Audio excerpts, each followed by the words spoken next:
નર્મદા જિલ્લાના તમામ નાગરિકોને જિલ્લાની કલેક્ટર કચેરીમાં આવેદનપત્ર આપવા આવવું હોય તો ટિફિનની વ્યવસ્થા લઈને આવે, રોટલા બાંધીને જ આવવું જોઈએ અધિકારી.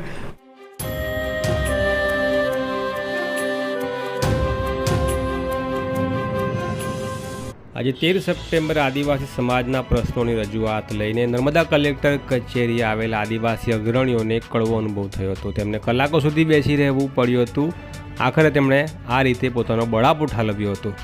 આજે યુનો સંઘ ઘોષિત વિશ્વ આદિવાસી અધિકાર ઘોષણા દિવસ છે, એટલે આજે અમારે એક આવેદનપત્ર આપવા આવેલા છે.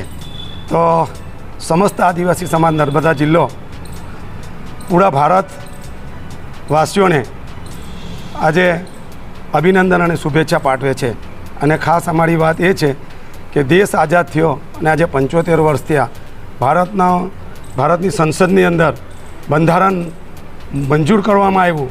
તેના અધિકારો, કેટલાક અધિકારો એવા છે એ આજે પણ અમારા આદિવાસી વિસ્તારોમાં મળ્યા નથી. એટલે આજે અમારે દેશના રાષ્ટ્રપતિ, દેશના વડાપ્રધાન અને દેશના આદિજાતિ મંત્રી, ગુજરાત રાજ્યના રાજ્યપાલ, મુખ્યમંત્રી બધોને અને કલેક્ટર શ્રી નર્મદાને સંબોધીને એક આવેદનપત્ર આપવાની ફરજ પડી છે.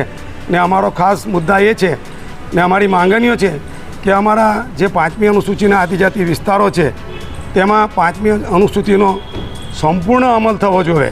અને બીજું કે 5મી અનુસૂચિ વિસ્તારના ગામોમાં સ્કૂલોના બિલ્ડિંગ સારા હોવા જોઈએ, ઉચ્ચ કક્ષાનું શિક્ષણ મળવું જોઈએ. એ અમારી માંગણી છે. દરેક ગામને ગ્રામ પંચાયત મળવી જોઈએ. અત્યારે જોવા જઈએ તો નર્મદા જિલ્લાની અંદર 300 ગામો ગ્રામ પંચાયતથી વંચિત છે અને ગુજરાત રાજ્યના 4567 ગામડાઓ ગ્રામ પંચાયતથી વંચિત છે. એટલે એ તમામ સરકારો આમાં એમની ભૂલો છે. ને બીજું કે અમારી માંગણીઓ છે કે અમારા જે આદિવાસી વિસ્તારોના તાલુકાઓ છે એ તાલુકાની અંદર દરેક તાલુકે ઉચ્ચ કક્ષાની કોલેજો હોવી જોઈએ અને જિલ્લા કક્ષાએ યુનિવર્સિટીઓની સ્થાપના થવી જોઈએ. અને વિવિધ એકેડમીઓ, રમતગમતની એકેડમી અને સંગીતની એકેડમીની સ્થાપના થાય તો જ અમારા યુવાનોનું કદાચ ભવિષ્ય વ્યવસ્થિત બને. અને બીજું કે અમારા જે મેં તો કહું તમામ દેશના તમામ યુવાનોને અને સરકારી કાયમી પેન્શનેબલ નોકરી મળવી જોઈએ.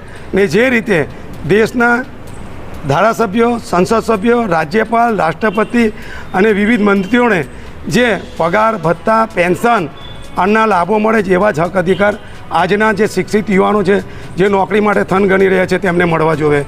જિલ્લાઓ પર તાલુકા કક્ષાએ ધારાસભ્યની બેઠક હોવી જોઈએ, જિલ્લા કક્ષાએ સંસદ સભ્યની બેઠક હોવી જોઈએ. તો જ અમારા પ્રશ્નો લોકસભામાં અને રાજ્યસભામાં અને વિધાનસભામાં પહોંચશે.